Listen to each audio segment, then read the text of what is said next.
नमस्कार, मैं हूं सपना पांडे और आप देख रहे हैं न्यूज़ नेत्रा। तो आज हमारे बीच मौजूद हैं भारतीय युवा मोर्चा की राष्ट्रीय उपाध्यक्ष नेहा जोशी जी। नमस्कार नेहा जी। नमस्कार। नेहा जी, जैसे कि लोकसभा इलेक्शन है, सबसे पहले तो मैं आपके प्रेस कॉन्फ्रेंस का मंतव्य आपसे जानना चाहूँगी। आप कांग्रेस पे लगातार हमला बोल रही हैं और कांग्रेस के बयानों पर आपने जवाब दिया है, तो इसको क्या?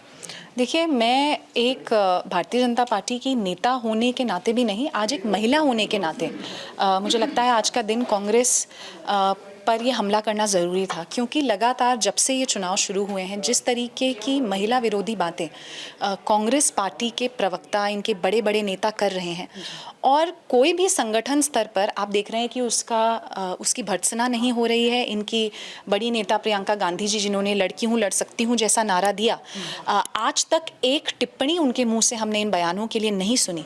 तो ज़रूरी था कि जब सारी हदें पार रणदीप सुरजेवाला ने कर दी, और इसी तरीके से इनके तमाम नेता करते आए हैं, तो आज इलेक्शन के समय में जब देश की आधी आबादी महिला है, जब महिला वोटर एक मजबूत कड़ी है किसी भी पार्टी को इलेक्शन जिताने में, तो इस समय जब सार्वजनिक मंचों पर कांग्रेस पार्टी के नेता हिम्मत कर रहे हैं ऐसे महिला विरोधी बयान देने का, तो आप भी एक महिला हैं और आपको और मुझे ये चिंता होनी चाहिए कि बंद कमरों में अपनी बैठकों में ये महिलाओं के बारे में किस तरीके से बात करते होंगे, क्या ये महिलाओं के बारे में सोचते होंगे। मुझे लगता है ये एक बड़ा सवाल आज देश के सामने, हर महिला ये बात सोच रही है, और इसी की तरफ ध्यान आकर्षित करने के लिए आज ये प्रेस कॉन्फ्रेंस बुलाई गई थी। जी, कई बार कांग्रेस माला राज्य लक्ष्मी शाह के ऊपर जो सांसद हैं टिहरी सीट से और अभी प्रत्याशी भी हैं, उन पर भी हमलावर होती रही हैं, तो इस पर अब कुछ कहना चाहेंगे? देखिए, माला राज्य लक्ष्मी शाह जी का ये चौथा चुनाव है, और भारतीय जनता पार्टी के ऊपर, माला राज्य लक्ष्मी शाह के ऊपर टिहरी की जनता आशीर्वाद देती है, तभी वो सांसद बनती हैं। कोई बहुत अच्छा भाषण नहीं देता या बहुत ज़्यादा बोल नहीं सकता, ये इस तरीके के कुत्सित मानसिकता वाले स्टेटमेंट्स देने से तो बहुत अच्छा है। और अगर उपलब्धियों की बात करें तो टिहरी लोकसभा में जो भी विकास कार्य केंद्र के स्तर से हुए हैं, वो माला राज्य लक्ष्मी शाह जी के माध्यम से ही हुए हैं, चाहे वो डोबरा चाटी पुल हो, चाहे वो ऑल वेदर रोड हो, चाहे हमारे जो धाम हैं उनके सौंदर्यीकरण का, उनको अच्छा कनेक्ट करने का जो काम हो रहा है, तो ये सारे केंद्र के काम जो है वो सांसद के माध्यम से ही हो रहे हैं। और सांसद और केंद्र की सरकार जब मिलकर काम करते हैं तो विकास होता है। तो कांग्रेस पार्टी कुछ भी अटैक करती रहे, और महिलाओं पर अटैक करना उनका नेचर है, वो और किसी पर अटैक नहीं करेंगे, तो महिला कैंडिडेट पर अटैक जरूर करेंगे, और यही कारण है कि आज तक उन्होंने उत्तराखंड बनने के बाद से लोकसभा में कोई महिला कैंडिडेट भी नहीं उतारी है। जी, इस पर मैं एक सवाल पूछना जानना चाहूँगी, क्या उत्तराखंड में महिला मुख्यमंत्री देखी जा सकती है? बिल्कुल, मुझे लगता है कि जिस तरीके से मोदी जी आगे बढ़ रहे हैं और महिला नेतृत्व को बढ़ा रहे हैं, आज आपने देखा होगा प्रेस कॉन्फ्रेंस में सारी आपको महिला प्रवक्ता दिखी। हमारी पार्टी में एक इंटरनल आरक्षण का सिस्टम है, जिसमें महिलाओं के लिए कुछ पद रिजर्व किए जाते हैं। कोशिश की जा रही है कि मंडल से लेकर प्रदेश और राष्ट्रीय स्तर तक महिलाओं को मौका दिया जाए। तो अगर और नारी शक्ति वंदन अधिनियम भी अब तो आ गया है, तो मुझे लगता है कि कभी ना कभी तो ज़रूर होगा कि जिस प्रदेश का जन्म महिलाओं ने दिया, उत्तराखंड आंदोलन पूरा महिलाओं ने ही लीड किया था, इस प्रदेश में भी कभी ना कभी हम महिला मुख्यमंत्री देखेंगे।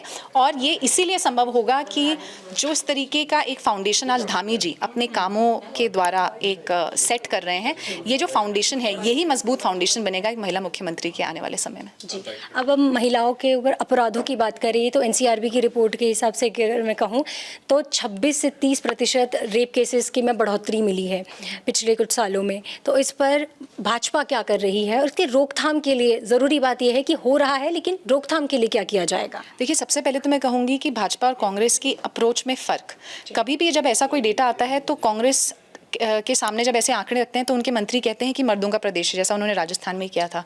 उत्तराखंड में जब ये डेटा आया तो हमारे मुख्यमंत्री जी ने, हमारे नेतृत्व में सरकार ने इस डेटा को देखकर ये बताया कि कैसे उत्तराखंड में सेंसिटिव पुलिसिंग बढ़ाने की कोशिश की गई है, कि कोई भी महिला किसी भी अपराध के लिए अगर किसी थाने या चौकी पहुंचती है तो सबसे पहले जो पुलिस का काम होना चाहिए कि उस अपराध को रिपोर्ट करे, उसको दबाने छुपाने की कोशिश ना करे। और इसी कारण आप देखेंगे कि अपराध की रिपोर्टिंग भी बढ़ी है।